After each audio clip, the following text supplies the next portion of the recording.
ឲ្យវាមានរចនាភ្លើងស្អាតនេះគឺជា dummy បាទ dummy សម្រាប់ Moto Today ណាអូខេភ្លើងគឺស្អាតបែបហ្នឹងបាទអូខេ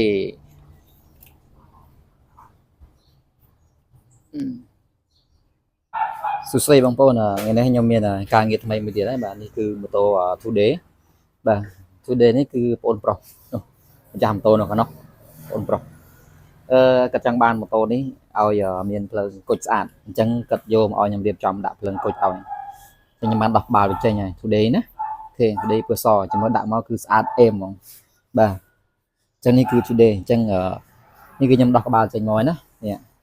អញ្ចឹងនេះគឺសំណុំក្បាលវានេះក្បាលស៊ីនរបស់វាភ្លើងស៊ីនរបស់វាណាអញ្ចឹងថ្ងៃនេះខ្ញុំមកដាក់ជាមួយនឹងគុជនេះគឺគុជបាទគុជសម្រាប់យើងដាក់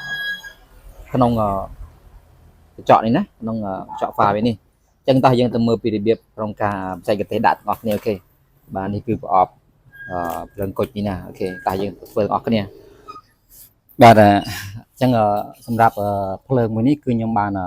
រៀបចំវាហើយបាទគឺយើងបានឃ្វាលវារួចអស់ហើយអញ្ចឹងនេះគឺខ្ញុំប្រើ motor ឃ្វាលវាអញ្ចឹងតែម្ដងបាទដោយសារតែការផ្លុំកន្លែងនេះគឺវាឆ្កាស់មកវាធ្វើឲ្យបែកកញ្ចក់នេះណានេះរបស់ស៊ីននេះគឺគេខាងវិស្វករគេបិទមកស្អាតណាបិទមិនឲ្យជ្រាបទឹកហើយមិនឲ្យងាយដកបើមិនជាយើងផ្លុំកន្លែងដកចេញវាឆ្កាស់ទៅវាបែកឧទាហរណ៍វាស្ដើងវាអត់ដូចកញ្ចក់ម៉ូតូផ្សេងគេក្រាស់ល្អណានេះស្ដើងហើយបិទជាប់ល្អអញ្ចឹងវាឆ្កាស់ទៅបែកអញ្ចឹងយើងឃ្វាទៅវិញនេះណាស្មើស្អាតណាអូខេ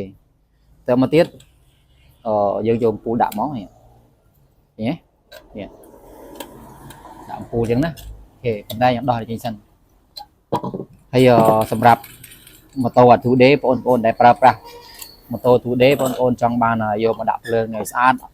ឲ្យបានភ្លឺផ្លូវឲ្យស្អាតបងប្អូនអាចមកទីតាំងខ្ញុំបានណាទីតាំងខ្ញុំគឺនៅក្នុងខេត្តបន្ទាយមានជ័យក្នុងក្រុងស្រីសុភ័ណ្ឌហើយលេខ Telegram ខ្ញុំប្រើលេខ096លេខ43ដងលេខ51និងលេខ28លេខហ្នឹងគឺលេខតំណែងផ្ទាល់តាមទូរស័ព្ទដៃហើយនឹងលេខប្រើ Telegram លេខយ៉ាងដែរអញ្ចឹងនេះគឺយើងដាក់មកខ្ញុំជាបានហើយបងប្អូនដែលប្រើប្រាស់ Moto Today បងប្អូនចង់ដាក់ភ្លើងនេះដើម្បីឲ្យភ្លឺផ្លូវពេលយប់ជិះទៅរៀនណាបាទបើសិនជាបងប្អូនជិះទៅរៀនរៀនគួរក្រៅម៉ោងបន្ទាប់ពីរៀនរត់រួចហើយបងប្អូនចង់ទៅរៀនបន្តពេលល្ងាចទៀតហើយយប់ឡើងជិះមិនសូវម៉ូតូស៊េរីចាស់ដោយសារតែពួក Today យើងចេញពីស្រុកគេមកគឺមកទឹកហើយពេលអញ្ចឹងភ្លើងវាអត់សូវភ្លឺទេអញ្ចឹងណាអញ្ចឹងមានទី1គឺយើងប្រើភ្លើងនេះទៅឲ្យវាបានភ្លឺផ្លូវល្អហើយខ្ញុំដាក់ឲ្យខ្ពស់ដែរខ្ញុំដាក់សេរីឲ្យបានទៀបចុះក្រោមមកបាញ់ទៅលើខ្ពស់ដើម្បីចាំងភ្នែកអ្នករួមដំណើរពីខាងមុខមកអញ្ចឹងគឺយើងដាក់ចូលយ៉ាងមកអ្នកឃើញទេយើងចោលយ៉ាងយើងដាក់ចូលយ៉ាងមកណាហ្នឹងហើយខ្សែយើងលៀនចេញមកក្រៅអញ្ចឹងអូខេអញ្ចឹងសម្រាប់បងប្អូនដែលចង់ប្រើប្រាស់ជាមួយនឹងភ្លើងបំភ្លឺផ្លូវនៅពេលយប់ហ្នឹងហើយបងប្អូន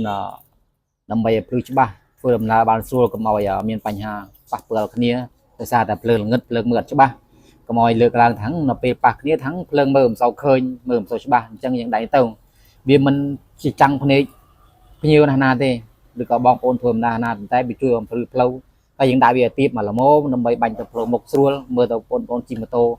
ពេលយប់ទៅរៀនគឺមើលស្រួលមើលច្បាស់ល្អហើយវាមានសោភ័ណភាពភ្លើង dummy នៅពេលដែលបងប្អូនមិនចង់បើកភ្លើងហ្វាឲ្យភ្លឺផ្លូវបងប្អូនអាចបើកតែ dummy ទៅឲ្យគេឃើញថាភ្លើង dummy មានម៉ូតូមានភ្លើងបំភ្លឺផ្លូវសម្រាប់អ្នករួមដំណើរប្រុងប្រយ័ត្នអញ្ចឹងណាអូខេអញ្ចឹងនឹងយើងទៅបន្តថែមទៀតទាំងអស់គ្នាបន្តធ្វើទៅទៀតអញ្ចឹងសម្រាប់បងប្អូនចង់មកដាក់ភ្លើងគុជបាទហើយនឹងភ្លើងតយោអូននេះភ្លើងតយោក៏ខ្ញុំមានដែរនេះគឺភ្លើងតយោណាមានគ្រប់ពណ៌បាទមានពណ៌ផ្កាឈូកពណ៌ខៀវផ្ទៃមេឃពណ៌ត្រចេកពណ៌ក្រហមពណ៌ទឹកសមុទ្រមានទាំងអស់ណាភ្លើងនេះណាអូខេភ្លើងតយោសម្រាប់ដាក់វ៉ាន់ជុំវិញដែលស្រោមភ្លើងនេះណាអានេះខាងគុជនេះតយោនេះគឺយើងរងតំនេះបានអូខេអញ្ចឹងខ្ញុំនឹងទៅបន្តឲ្យហើយខ្ញុំនឹងធ្វើសាកទៅតេស្តសាកមើលឲ្យបងប្អូនមើលទាំងអស់គ្នាអូខេ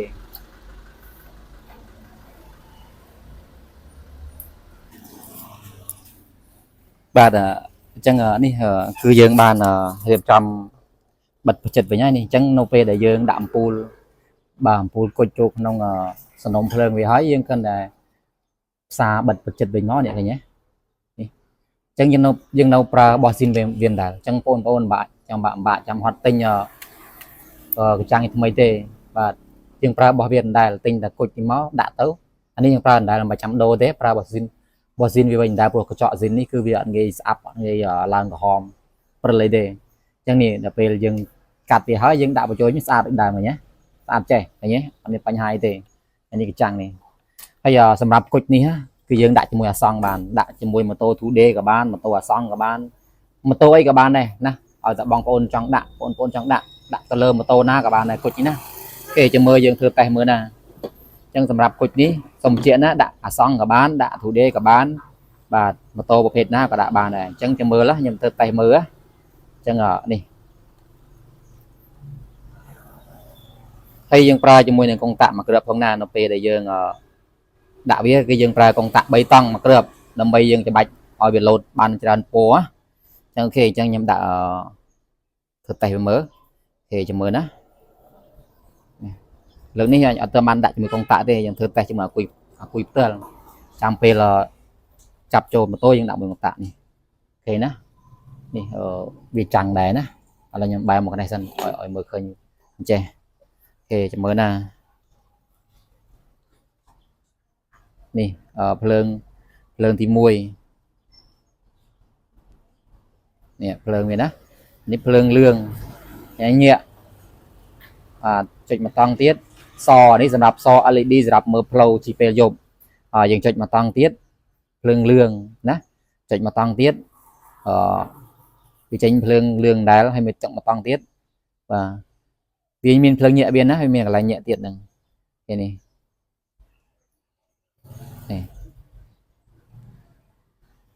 អូខេហើយជាមួយយើងចូលភ្លើងញាក់ណាអូខេនេះភ្លើងដឺមីណា